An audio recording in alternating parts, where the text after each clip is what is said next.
let's begin the class, okay? Overaging, I give you the explanation. So what overaging is, there's no new particle formed, right? It's just existing particles that has been caused to lower the interfacial energy. So I highlight the interfacial energy of the systems. And cross-linking, what it does is the cross-linking has a large impact of lowering the hardness, right? So the material strength. So getting back to the TTT diagram is now, we're going to draw the TTT diagram. Right? So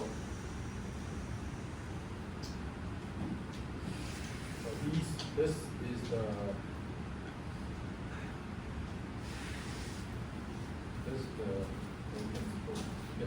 TC column. And then you have the TTT diagram like a nose like this, right? Maybe this a little bit dramatic. And the axis is the long top, right? So TTT diagram. Alright. So referring to the previous slide I was talking about is you first need to change a different color. So you crunch it down like this, and then you raise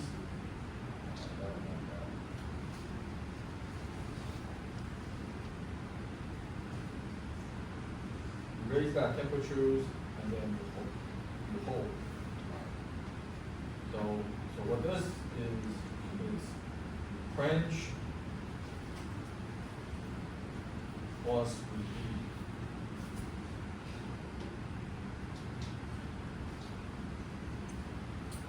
Okay? And you stop right? Let's say you stop right. So what you'll get in the microstructures is you get something like this, little small, right? Now, if you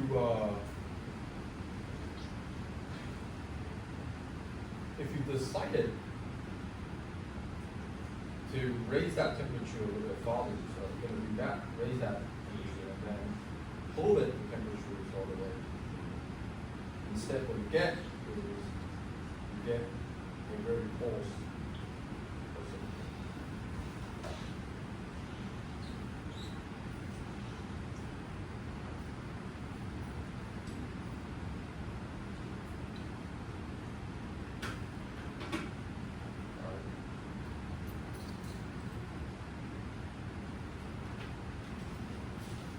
So go ahead and draw this, and then I'm going to explain a little bit more later on in the slide.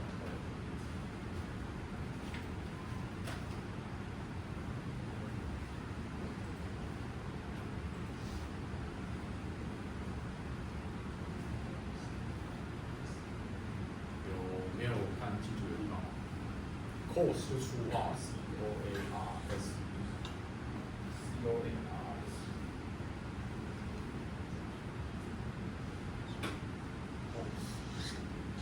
因为写中文有没有粗化跟细化，所以下面是细化。啊，好。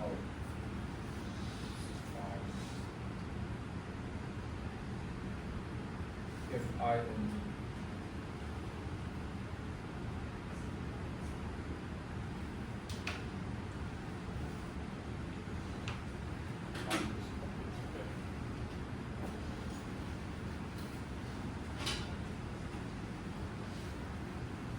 I don't think in our department right now, as to my knowledge, any faculty is still in the research of doing casting or forging. There's a couple of, one or two professors that's in manufacture of materials manufacturing process, but not in the material side of doing casting and forging. So this field is a little bit more conservative than traditional.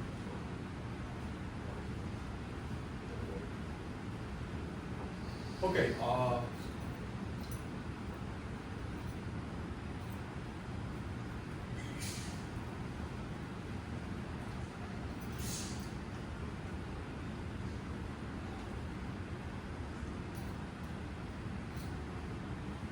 right, good.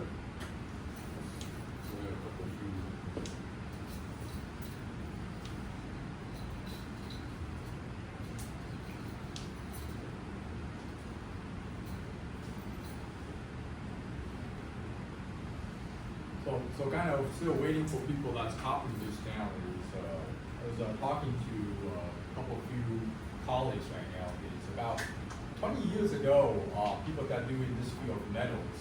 At that time, there wasn't too much of TEM, information electron microscope. But what TEM shows you is these atoms arrangements, particularly dislocations, precipitates, etc. So now, with the evolutions of technologies, nowadays for people that are doing metals, particularly, is that for each of these published journal articles, they all have TEM. But I know you have an idea about TEM is you have to actually, cut it down into a very thin nanofilament or thickness, right? So that the energies can be kind of goes in and diffract the patterns. So about 20 years, if you look at any published publication of metal particles, metals articles, there isn't really much about TEM. But nowadays, you try to do that without putting TEM on your journal articles. I can guarantee it will be rejected. So what does that trying to say is that technology is moving fast. That my personal opinion is that for those of a more secluded country that isn't able to afford TEM, is kind of being left behind and able to do a more advanced research. Right? So now with TEM, and then you have FIB, STEM, EPMA, all of these stuff. That these are requirements to at least having a decent publication and stuff. Right? So, I know sometimes, I don't know if it's good or bad. So many available stuff out there, and then you have to do so many things just to know something. But I don't know if that's good or bad. Okay, so let's move on. So this video, the plot below are example of the effort of heat treating time on harness and precipitation hardening material. So aging refer to the heat treating time with overaging meaning that no new particles are precipitated, while the size of existing particles increase thereby decreasing the effectiveness and inhibiting dislocation. So all of this kind of paragraph I'm trying to say is, if you look at the bottom left of this, the y-axis is the hardness, right? And the axis is time, or another fancy way of saying is aging, right?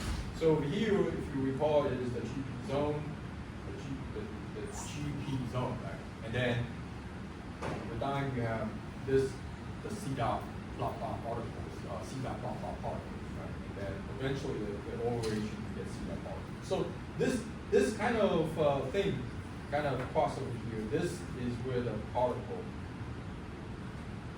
right? And you can see a dramatic decrease of your hardness. Right? Now, at the right here is the right plot. On the right-hand plot shows the process of particles, nucleations, growth, and eventually overaging occur at different time frames. So let's go ahead and highlight that. So the right plot shows the process of particle nucleation, growth, and eventually overages occur at different time frames, depending on aging temperatures, right?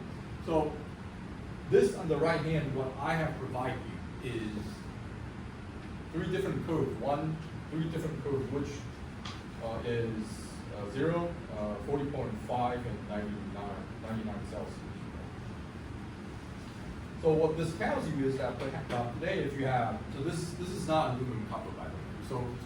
So for example, if you have a metal, at 0°C, and then at 0°C, right? And then if you maintain that temperature long enough, eventually it will get hotter. And then if you want to accelerate that process, say quicker, right? And 99, if you have an oven that raised to 99 Celsius, right? At about a few minutes or something, you reach at the peak of its hotness and then decrease dramatically, right? So again, this is what, so you can imagine if it's a room temperature, typically 25 or 28, 30 more or less, right? So you can imagine like 30, 40 about, a more tropical place that has a more heated places. If you have that material at just that room temperatures, it's all aging, right? So this is what we call natural aging, right? It's all aging by itself. And then 100 hour reach, and then maybe at a certain point it becomes overaging. So the fact that some materials by itself, it start aging, right? If you just put it at room temperatures, it does happen, right? And when I say room temperatures, it depending on where the region you're located at. I can say that, in Saudi Arabia, like or maybe a hotter, like a desert place, 40.5 is a piece of cake temperature, right? And in that material, you hear it start aging by itself without doing anything. And then in like Antarctica, North Pole, 0°C is the common temperature place, right? Room temperature, right? And then it's not hot by. So metal by itself does precipitate and then age by itself depending on where the temperature is located. So again, this is another example of connecting between time, temperature, and precipitation. There we go. Okay. So if you move on to the next slide, it's again aging data for. So this is I'll give you a real example: aluminum alloy 2014T4. So the T4 designation let us know that alloy was allowed to get aged at room temperature. So T4 is a room temperature, so natural aging, right? until a stable condition. Reached before any subsequent treatment. So anyway, is again, I here provide you a couple few yield strength with the plot of aging time. Right? So you can see at room temperature itself. I think the most interesting part is if you look at the room temperature itself, it start aging, meaning that yield strength start exponential increase and saturate at a certain point. Right? So once when you have the raw material, perhaps 1 hour, it's still 20, and then if you set long enough, it eventually has a high yield strength, right? And if you set long enough, perhaps it will oversaturate. Sometimes they don't, right? Depending on the material, right? So you can look at different, this is Fahrenheit. So they're all different, the 0°C, right? Okay? All right. Do you have any questions? I just want to give you kind of a perspective of when we have aging, it's not really, temperatures can be a room temperature, right? Okay? All right, so last few slides, I want to bring in some examples, right? So wrought heat treatable alloys. You see down here is for raw alloys after shape forming. The material is heated, so any strength from cold working is lost by recrystallization. Right? So this is something you should know, and replaced by strength due to the second phase precipitation. So the example includes 200, 600, and 700 degrees of celsius. So this is raw heat treatable alloys, aluminum. Yeah. Cast heat treatable alloy, so aluminum alloy 356 has 7.8% silicon through castability. So when I was doing my capstone, my project was to trying to develop sandcasting procedures, right? And at that time I didn't really know. I always thought that if you melt a metals, you get a liquid, right? And then if you have a liquid, you just pour it down into a cavity and then it does its job to solidify, right? But it really turns out it isn't. Life is not that easy, right? Because when you melt down any metals, like a lot of these metals, it is a liquid by the way, but it's just a highly viscous peanut butter. Okay, I'm not really joking. So yeah, it's a liquid, but it's just highly viscous. So you can imagine that if you heat up the aluminum, and at that time I chose the wrong metal. That aluminum actually was for forging, not for casting.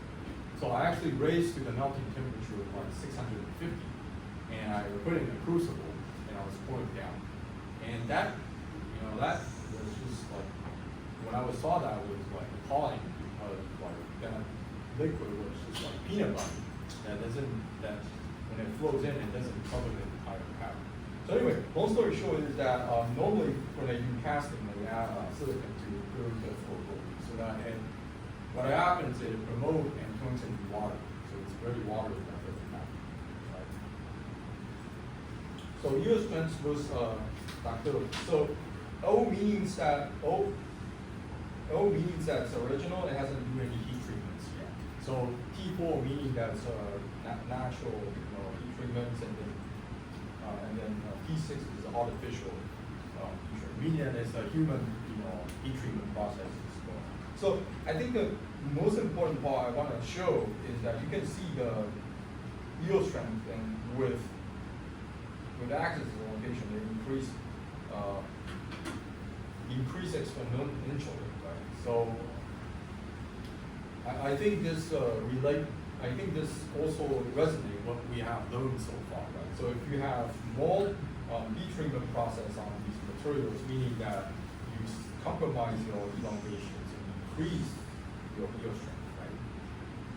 In other words, that if you want to have a higher elongation or better ductilities, you sacrifice your yield strength.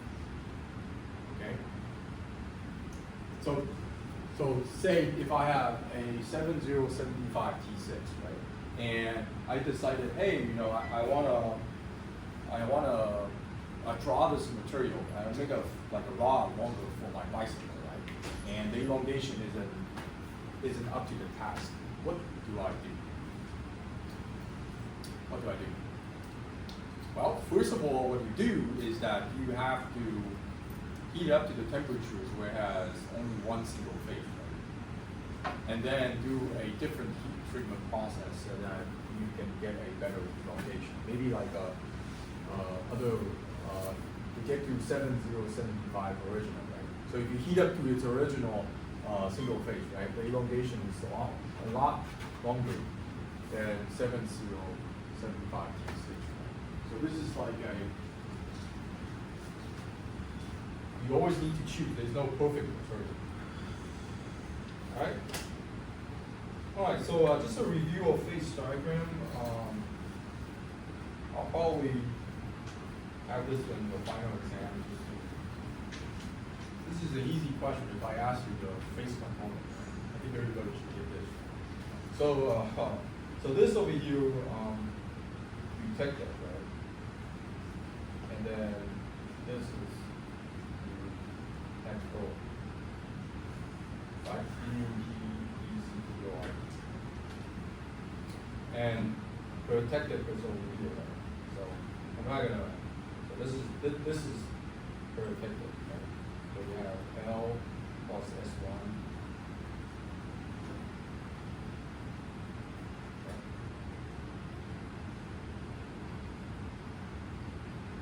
Okay.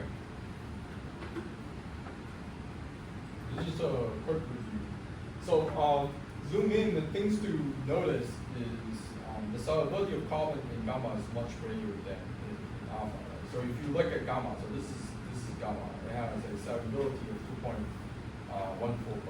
As well as alpha, it has a solubility of 0.02%. This is a very general review about looking at the phase diagram. Right?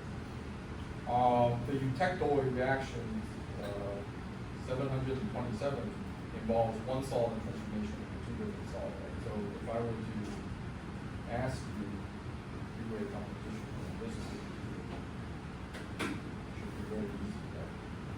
And then the resulting laminar structure consists of alternating layer of alpha or cementite, which is referred as these are very general, so laminar. So I think I believe in chapter 5 they briefly talk about these laminar structures, how these structure. So although they are very general, but they still is mentioned. Okay. Any questions so far? Again, these are very general in fundamental materials department. All right. So here is each alloy composition has a unique TTT diagram. What I have talked about is I specifically just use aluminum copper, for example. But again, each alloy composition has a unique TTT diagram. The TTT diagram below reflects the formation of co-effective cementite and hyper-effective alloy. So this hyper-effective alloy diagram to show the formation of pro-eutectoid. So a lot of jargons going on, like pro-eutectoid alloy, hyper-eutectoid alloy, or hypo-eutectoid alloy. I think these are terminologies you should be very familiar with. Okay, so next week I'm gonna do a sort of a comprehensive also terminology review, right? So what is hypo-eutectoid, hypo-eutectoid, pro-eutectoid, or etc. So cementite, for example, what is cementite and all this stuff. Okay? These are very general things again. I just want to show this with your head start. Alright, so example TT diagram. So if you pull down, you get a laminar structures alpha and then cementite and then what we call chloride. Notice that roughly 500 we get a form of chloride from phosphine in about 10 seconds. Check the no. So these you should know that analogous to so kind of jumping back to analogous to aluminum copper, right, which I've been using as throughout my lectures. A lower isothermal temperature results in a finer microstructure, right? So coarse chloride and fine chloride. Right? So analogous to aluminum copper alloy and lower isothermal temperatures has a finer microstructure. So my question to you is if you have a higher isothermal temperatures, do we also get a finer microstructure or coarser microstructure? If we have a higher isothermal temperature, is it coarser or finer? Coarser, right? So lower we have a finer, higher we have coarser. Right? So those notes you can find it previously. I have copied it down. Do you have questions so far? So when do we get coarser microstructures and when do we get finer microstructures? So finer microstructures 就是经济细化的是在什么样的状况？然后 coarser 是粗化，什么样的状况在 TT 带一个在哪一个部分我们有包 ？OK， 那这个解释我刚才就有用所谓的那个 free energy 跟那个扩散这两个部分来做解释。Lastly, spheroidite. So it's a microstructure that used by prolonged heating. Prolonged heating of chloride. So it's much softer because the cementite is in the form of spheres rather than solid, making dislocation motion. So spheroidite is a lot easier to machine. I will talk this a little bit more detail maybe next week, depending on how the plants goes. But sometimes when we do a lot of manufacturing in irons, particularly we want to make the material more machinable. So spheroidite, the structure is more favorable. Okay. So this is reflecting the mechanical behavior of the material. So here you can see the hardness is increased with increasing weight percent of column. Right? So I'm just reading out because the weight fraction of cementite is increasing. So from 0 to over 1%. Right? So what I've compared is fine chloride, coarse chloride, and spheroidite. So the way how we get spheroidite is through heat treatment process. But from fine chloride, coarse chloride, you can still remember the nose curve, right? The TTD diagram, right? At which temperatures we hold is where we're gonna get our fine chloride or either coarse chloride, right? Now, if you compare the hotness, you can see spirite has way lower than coarse chloride and then fine chloride, right? So it's meaning that spirite material has higher ductility, like longer elongation. So ductility is same as analogous to elongation, 延展性 or centrality, elongation, right? So when you choose the materials, you want to have a material that has a better ductility, right? For machine, you want the material to be brittle, 脆性 right? So spirite has so always I would say that doing hotness is the most economic, convenient, time efficient way to do your material, right? So if you want to test if this material is it able to do CNC, 就是你拿到这个材料可不可以做 CNC? Is what's the quick way to know? Just do a hotness test, for God's sake. Just do a hotness test, you know if the hotness is too high. If you go into CNC, you're gonna damage the drill bits.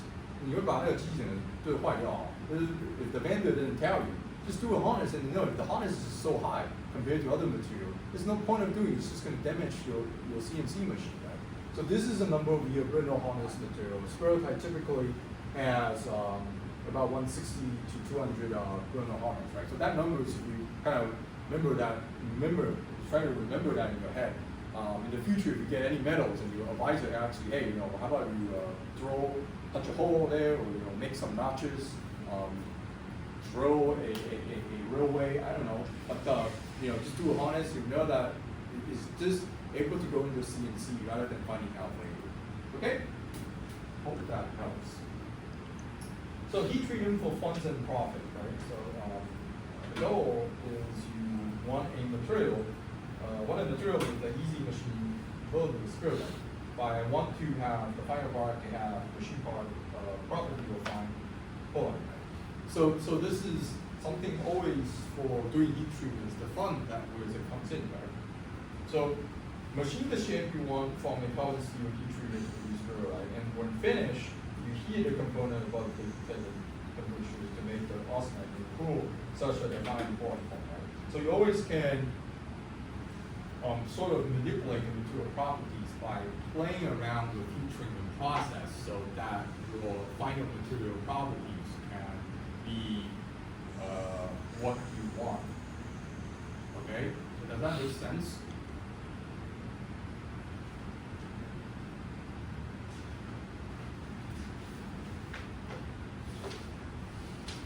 Okay. So any questions so far? So this is my final slide, and then sort of conclude on chapter.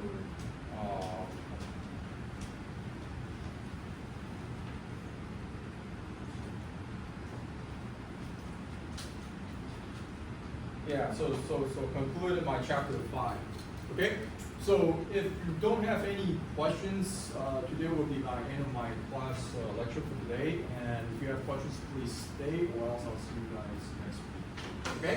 Last week is the most important next week because I'll do a comprehensive review, right? So for those classmates that didn't show up, you know him, or you don't know him, you might need to come because again, next week is the most important lecture class, right? All right, thank you all. I'll see you guys next week.